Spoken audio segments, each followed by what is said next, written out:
ngan sakitu kituna. Eueuh papanjanganna.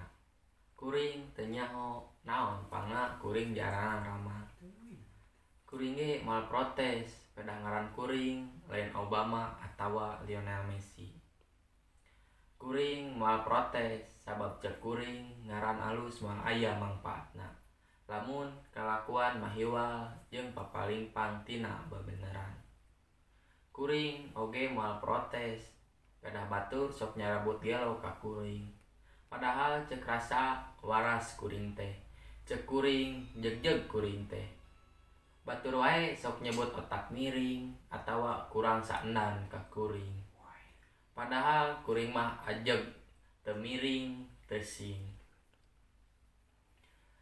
Padahal cek kuring loba nu leuwih gelo tibatan kuring. Anu gelo mah tuh anu sok malingan duit nagara.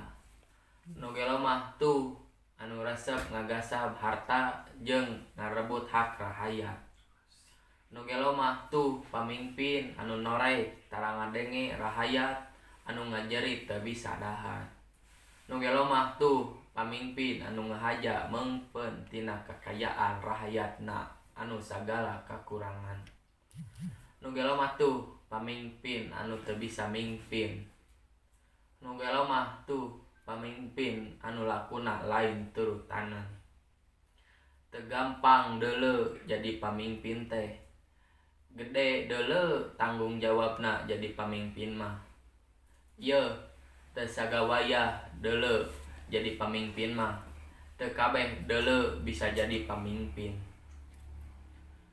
Nu matak kuring mah sok seuri mun ningali anu ngantri pada hayang jadi pamimpin. Nu matak kuring mah sok ngabarakatak lamun aya nu teter jalan hayang jadi pamimpin.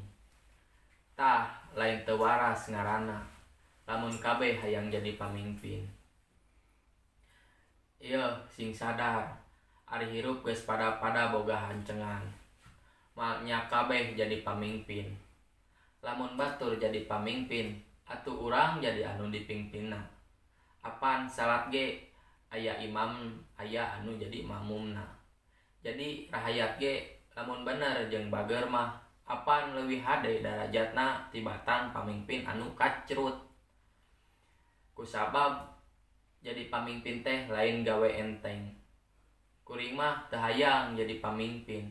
Mending kieu hirup bebas, eueuh anu ngatur, eueuh anu nyarek.